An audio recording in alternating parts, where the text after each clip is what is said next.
recording this. I gotta send it to my relatives and such. Norm, first of all, do you want me to pass these out now or later? Now, Okay. Take one photo for me. so, I'll tell you what, take one and pass it down. you may see these things hanging on the wall Take around one here. and pass it And around. we're gonna start over here, since this is the genealogical society. That's my family tree, put together by multiple people on many sides of my family using court records, property records, marriage certificates, church records, DNAs from multiple different sources and such. And the left side is the McDonald side. And when we go back far enough, the Game of Thrones castle was a McDonald's castle, and that's one of the castles that they use. The McDonald's were, Okay, anybody? Wait a minute. in our whole history, was a lot of trouble back in that day. A lot of trouble, a lot of land disputes, a lot of cattle disputes, a lot of horse thievery.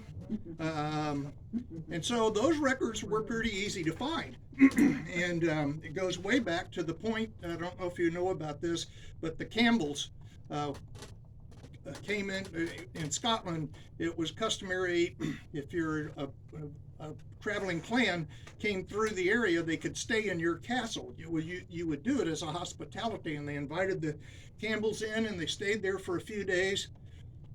What they didn't realize is that the Campbells were communicating with the king, and the king wanted to use the McDonald's as an example for not paying their taxes on time.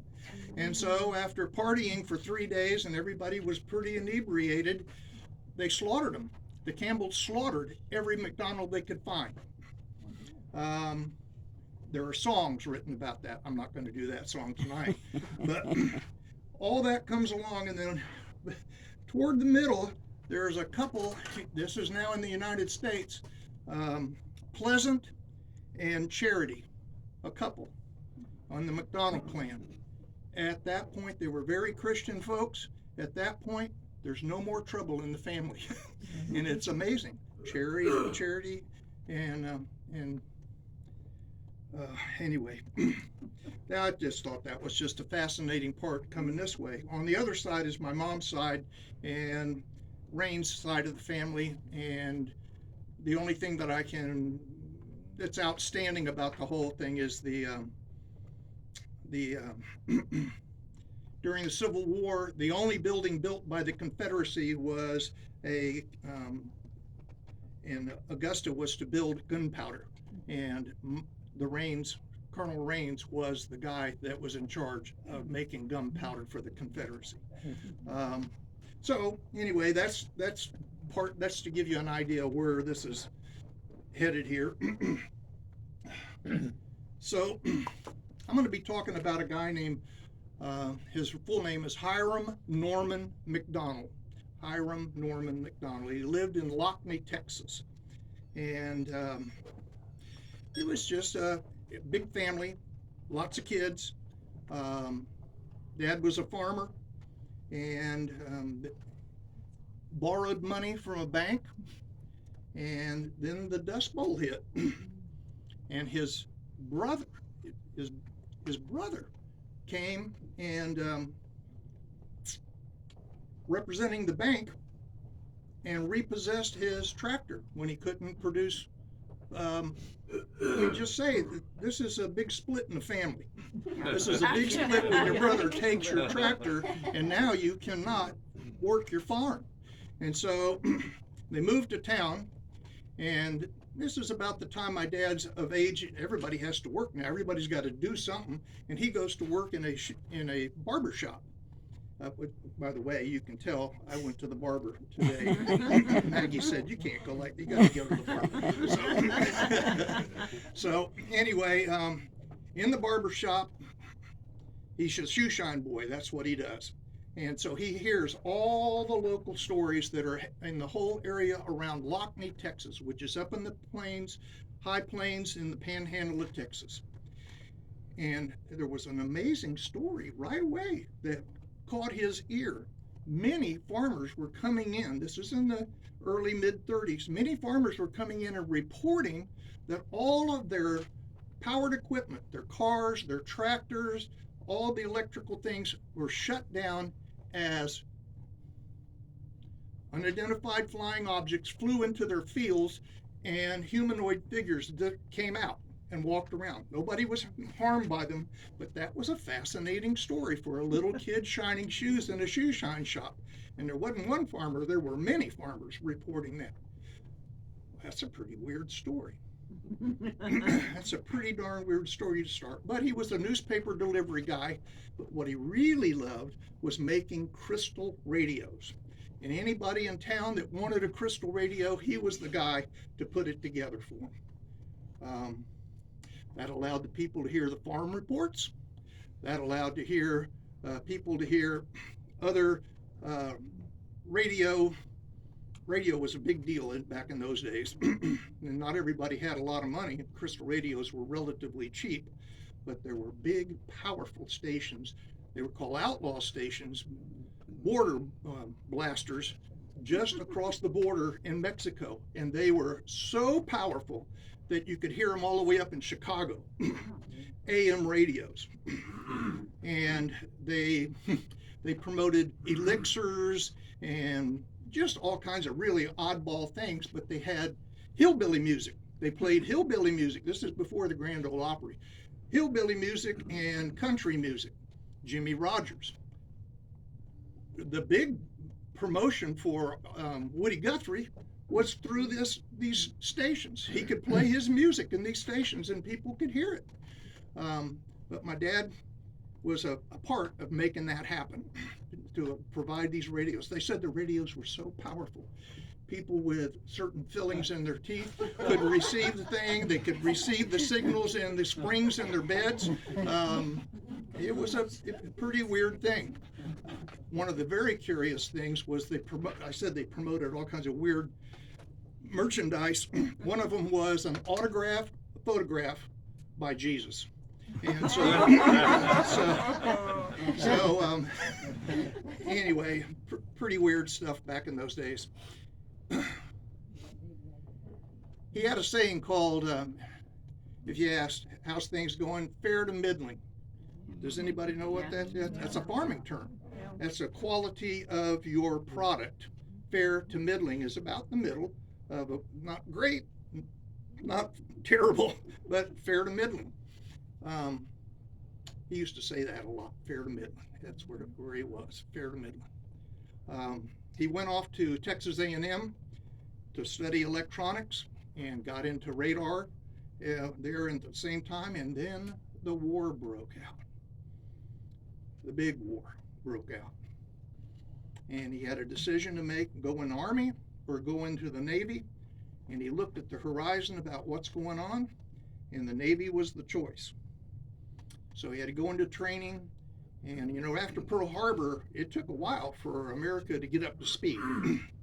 And it was in '43 when they put him on a ship, this ship that was at Pearl Harbor, but it had to be refitted and re-engineered. This is the Tennessee, the USS Tennessee. All right, everything I've told you up to this point, the most key thing for me was he always had a song in his heart, always had a song in his heart. And it started way back there, way back in that really difficult situation of the Dust Bowl, the family having to move into town, all the hardships that they went through. And the amazing thing about that song in his heart, and he sang my whole life. He sang everything he did, working in his electronic shop, working in the yard, working on the cars, painting the house. Wherever we were working, he was singing.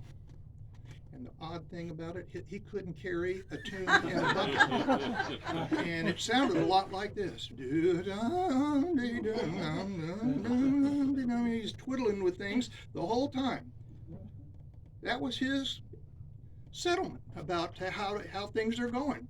He's singing to himself. Well, I hear it too, but I miss that. As crazy as it sounds. Familiar faces. We all had them. He had them. He had his family. He had the community. He delivered papers. He knew everybody in the community. They all knew him. They called him Hiram. All his sisters, all his family members, they called him Hiram. That shocked me the first time I heard that, but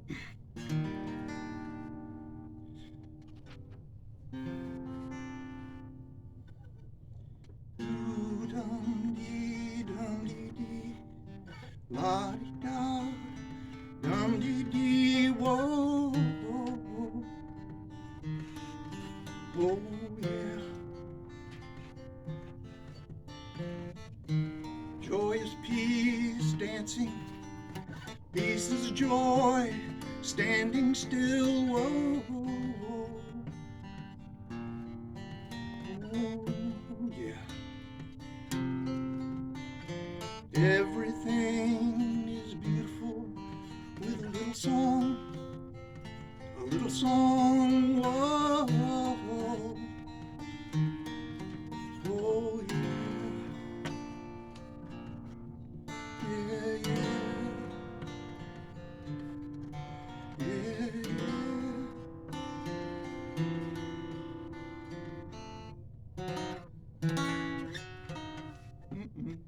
We're in. This is the first time I've played my guitar since before COVID, so I'm trying, I'm struggling here. So he's there in the Navy and the ship's been refurbished and now it's launched off into the Pacific Ocean to find the rising sun. And their first assignment is to go up and meet the rising sun in the Aleutian Islands. They're supposed to have a base up there, and there are other ships lurking around in the area, and now he's on board with a new device called radar. A secret device. And boy, they're eager to use that radar. They're eager to use that radar, and they race up there to intercept those guys, and they can use it at night, which is a distinct advantage when otherwise you have to have binoculars and such like that, and they can see over the horizon. So they see on the radar ships. They're sure they're ships, and they see the island where the Japs are supposed to be, and they pound the heck out of that.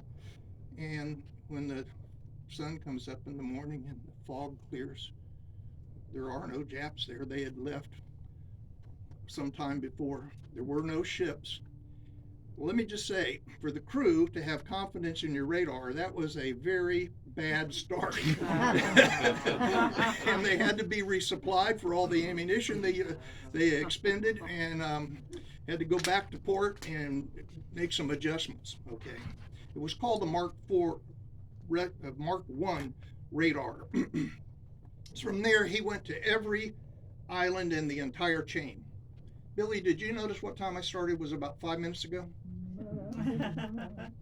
Okay, I want to get through this. Billy said I had 20 minutes, so I want to make sure I stay on the. So he goes through every one of the islands, through the whole thing. They decide to go up to work their way toward Japan. He's there in Peleliu. He sees the soldiers with a 1,000-yard stare, which is kind of like a post-traumatic stress disorder. They didn't call it that at the time. Very traumatic for the soldiers. He smells the flesh of burning piles of bodies from the various islands, because the ship is able to pull up within a quarter mile of the beach.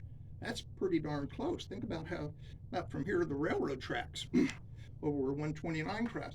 The battleship is sitting right there. This ship is sitting right there, shooting right into your island. He was there at the biggest surface battle that happened during the war with ships at Leyte Gulf and Sargo Strait.